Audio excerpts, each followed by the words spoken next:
Okay, so Assalamu alaikum. This is figure 6.1, right? In the figure 6.1, basically, it has been explained that how we perform the tensile and compressive stresses, right?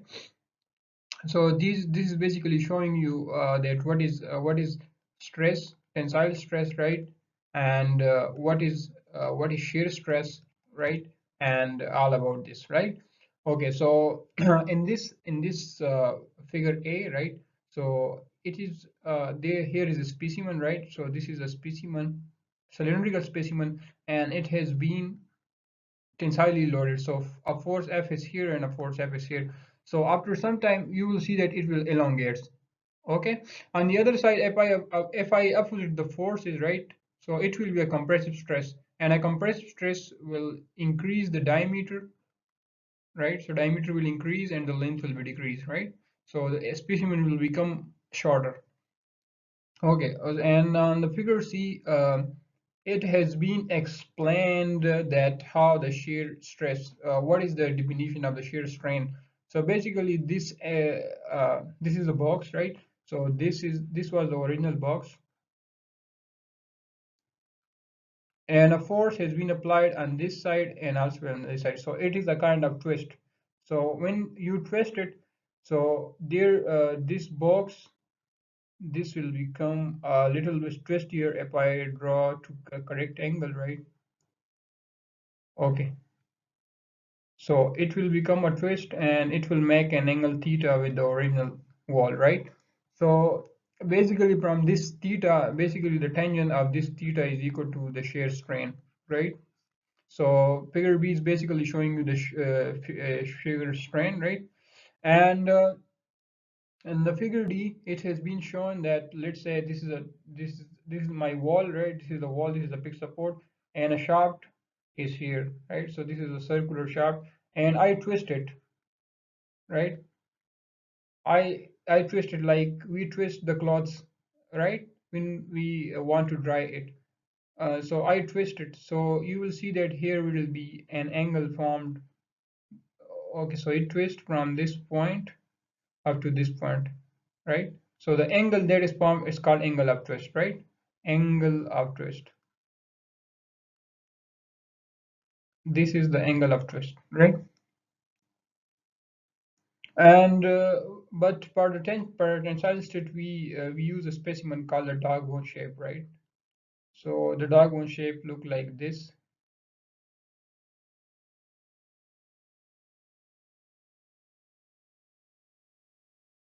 and here is a grip, right? So this is the dog bone shape, and it will see that it is stated here that it should be 4 times the diameter, right? So the length should be 4 times the diameter. So this has a diameter d. So L should be 4 times. This is basically explained here, and this is the dog bone shape, and it is constructed like this to break it from this point, right? To concentrate the stress at this point. That is why it is made thinner in this location. Okay, so this is N elasticity, right? So N elasticity is basically the the elasticity that depends upon the time.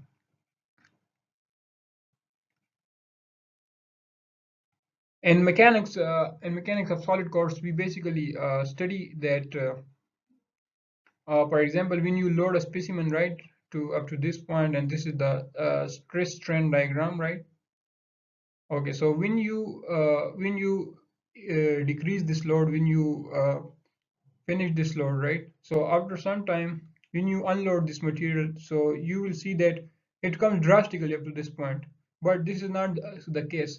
After some time, it will comes to its original shape, right? So after some time, so this is called the N elasticity. So N elasticity, the strain rate depends upon the time. And this is the example 6.1, right? So in the example 6.1, it has been written that the piece of copper uh, is originally 305 millimeter size. So length L naught was 305 millimeter, and it has been put in a tension test, right? So this was like the tension test, and this was 305 millimeter, right? Okay. With a stress of 276 megapascal. So a stress was applied to 76 megapascal, right? Okay. So if the deformation is entirely elastic, right? So we are in this range. It means that the Hooke's law is applicable. So what will be the resultant elongation, right? So we want to find the elongation, this delta L, right? Okay. So you will see that when the stress is applied, so after some time, this specimen will become longer, right? So this will become longer. And if this was my L, and this will be del L, right? Okay, so we want to find this change in length, right? So for the change in length,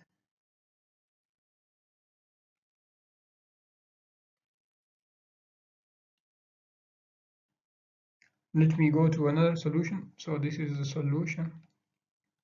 Okay, so we see and in the Hooke's law we see that the stress is directly proportional to the strain, right?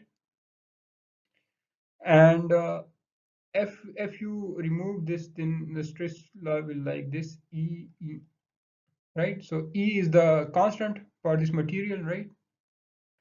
So the piece of copper has a E, which is the constant quantity, right? And E is basically the strain, and sigma is the stress, right? So we are given with the stress. Also, it is given to us that it is E, right? But we don't know this thing. Okay, so now we will define that what is E. So E is basically delta L divided by L, right? So the change in length divided by original length is basically the definition of strain, right? Okay, so this is the definition of strain, and when I plug in this to this, then it will become sigma is equal to delta L divided by L naught into E, right? So we want to find this delta L. So when I solve for delta L, it become like this: delta L is equal to sigma L naught by E, right? And when we plug in the equation, so it is 276 megapascal to 276 into 10 raised to the power 6, and it is 305 millimeter L naught, so 305 into 10 raised to the power minus 3, and divide by what? Divide by E. What is the value of E for the copper? So the value of E for the copper, E is equal to 110 gigapascal, right? It has been given in the book and also in the question when you ask in the exam, so it will be given to you, right? So giga is basically 10 raised to the power 9, so it will come 10 raised to the power 9 uh, pascals, right? It is also in pascal, so we will have to, okay, so 110 into 10 raised to the power 9 pascals, right? So when you perform this calculation, then you will get the change in the length, right? So this was the problem, right?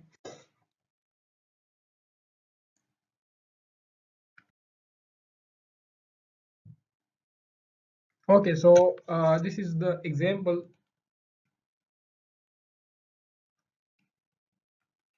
6.3, right? So we have been given with the stress strain diagram, right? And we want to find the modulus of elasticity, the yield strength, right, at the offset of 0.002, right? And the maximum load, right, which can be sustained by a cylinder and which has the original diameter of this, right? And the change in length of a specimen originally 250 millimeter, right? Load that is subjected to a tensile strength of 345 megapascal, right? So basically, this part is similar to the previous example, but this part A and B are a bit trickier because we will have to use this diagram, right? Okay, so let's come to the part A. Part A. Okay, so part A, you see that this is a straight line, right? This is a straight line, and Hooke's law states that the stress is directly proportional to the strain. So the strain is on the x-axis and stress is on the y-axis. So you can write like this E. So E is basically sigma by E. So basically the slope of this line is equal to the stress, right, is basically equal to the Young modulus, right? So when you find the slope of this line, then you can get the E, right? And for part B, it stated that the yield strength, right? So sigma y we have to find, and it said that at an offset of 0.002. Okay, so you will see that the if you move down here, right? So it is 0.3 into 0.4, so it is almost 0.38, right? So E is equal to 0.38, so the total deformation is 0.38, and you will take 20% of it, right? So 0.38 multiplied by 0.002, right? So you will find this, and this comes out to be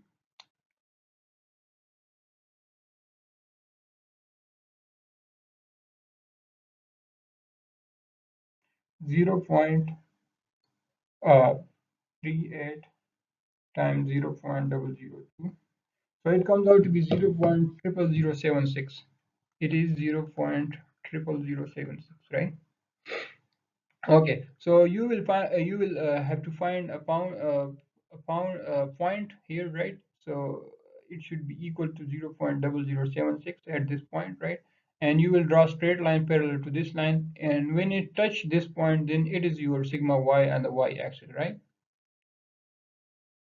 And for the third part, we will use the same formulation, right? So let's go to the solution. Okay, so in the solution, we have basically this was our straight line, right? And we have taken one point here and our second point here, and we have used the slope formula. Slope formula is y2 minus y1 divided by x2 minus x1, right? So our x1, x2 was, so it was 0 and 150, right? And our y2 and y1 was 0.0016 and 0, right? Okay.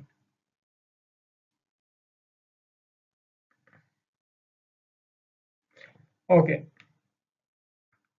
So when we do that, when we do the calculation, so it will become x of 50 minus 0, 150 minus 0 divided by 0.0016 minus 0. It will give us 93.8 gigapascal, right? So E is this. And part B, we draw the offset, right? And we draw a straight line. And on the y-axis, we note that sigma equal to 50 megapascal, right? And for part C, basically we have been given that the maximum load, right, that can be sustained by the load. First of all, we have to find the F, right? So F is basically equal to sigma A naught. We are given with the sigma, and A naught we can find from the diameter of the specimen, which is d naught square divided by 2 into pi, right? So it was 12.8 millimeters, right? And it is 2 and it is pi, and sigma naught was given to 450 megapascal, right? So when we do that, then it becomes out to be 57.9 kilonewtons, right? So this is the maximum load that can be sustained by the specimen, right? And in the part D, it has been asked that to compute the change in length, right? So we are given with the sigma, right? Sorry, we know the strain, right? And we know the original length. So the strain definition was delta L divided by L naught, right? So L naught is given to us 250 millimeter, E is 0.06, right?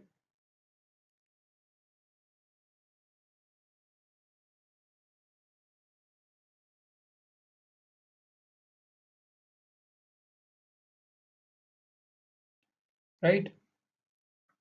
So basically, when you solve this equation, then it gives you delta L is equal to E times L naught, and it gives you to 15 millimeter. Also, if you don't know the strain that is produced by the sigma is equal to 345 megapascal, right? Then you how can you do that? You can do that similar to by applying the Hooke's law, right? So Hooke's law stated that uh, sigma is equal to E times uh, epsilon, right? So E times, what is epsilon? Epsilon is delta L divided by L naught, right? So when I solve for delta L, so delta L well comes out to be sigma times L naught divided by E. So we already know E from part A, right? And we know L naught and we know sigma is 345, right? So this is how we can compute the change in the length.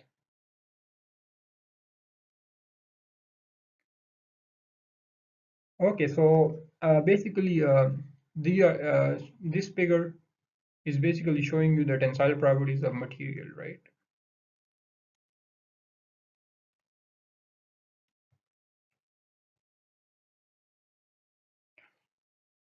Okay, so first of all, our main concern is yielding,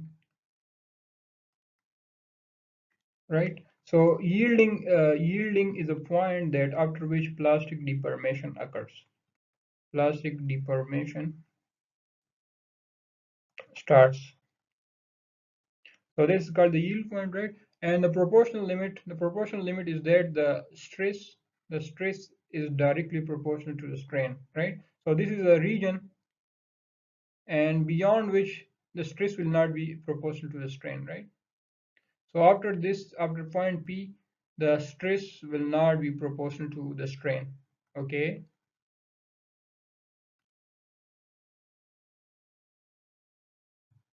So the stress is not basically proportional to the strain after point P. So from point 0 to point P, this is our proportional limit. The stress is proportional to strain, and the Hooke's law apply here. Hooke's law apply here, right? And what is yield strength? Okay, so yield strength is the strength which correspond to the yield point, right? So I told you the yield point is that after which the plastic deformation starts, right? So plastic deformation. Plastic deformation means that this deformation will be permanent. This will not recover, right? So for example, this is my specimen, right? And I load it to plastic deformation, right? So after some time it will become bigger,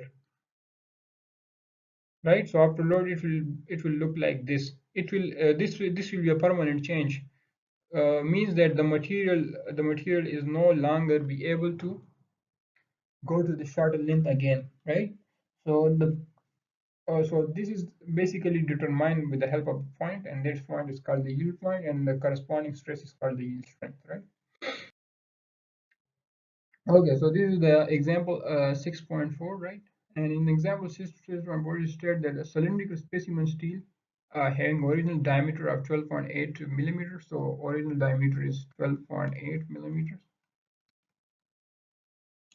and is tested to fracture, is tensile tested to fracture, right? So it is basically this was performed, a tensile test was performed, right, on it, and it breaks, right? So after some time it breaks here, like fracture occurs. Okay, so and found to have engineering fracture strength of 460 megapascal, right? So fracture strength was 460 megapascal, right? So if I draw the stress strain diagram, then it will look like this, right? And the corresponding stress is 460 megapascal, right? So this is my sigma, and this is my epsilon, right? Okay, and at the cross section diameter at the fracture is 10.7 millimeter, right? So the final diameter is 10.7 millimeter. So at this point, it is 10.7 millimeters into 10 raised to the power minus 3 meters, I can say, right? Okay, so determine in the part A, we have to determine the ductility in terms of percentage reduction of area, right? So what is ductility? And the true stress at the fracture, right? So what is true stress? In the part B, we are going to that. Okay, so first of all, we have to know the original area, right? Original area is A naught is equal to pi by 4 d naught square. which comes out to when we perform the calculation, it comes out to be 128.7 millimeter square, right?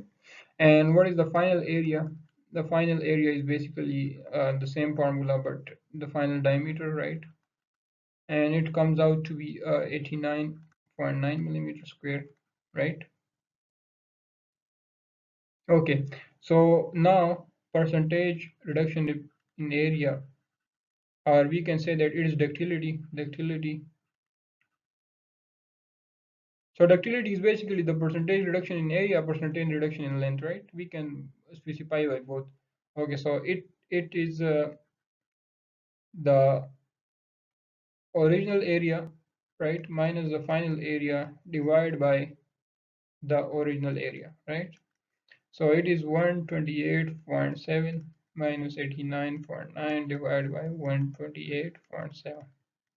Similarly, the unit are same, right? Millimeter square, so they will cancel out, and this ratio will give us 0.3, right? And if I multiply by 100, it will come out to be 30%, right? So it means that 30% reduction in area occurs, right, at the fracture point. Okay, now let's comes to part B.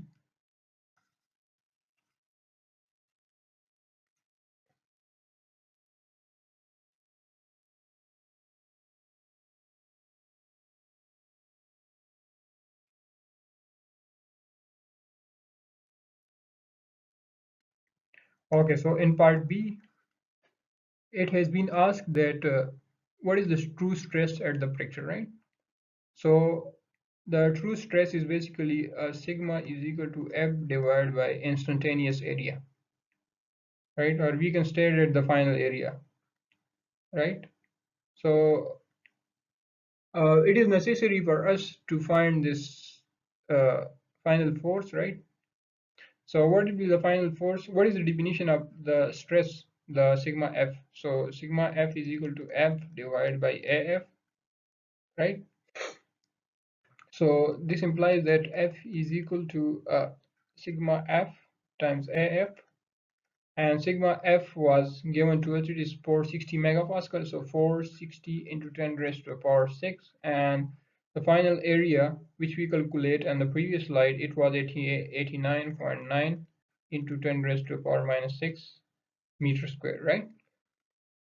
Okay, so it comes out to be 59.2 kilonewtons, right? So the force is this.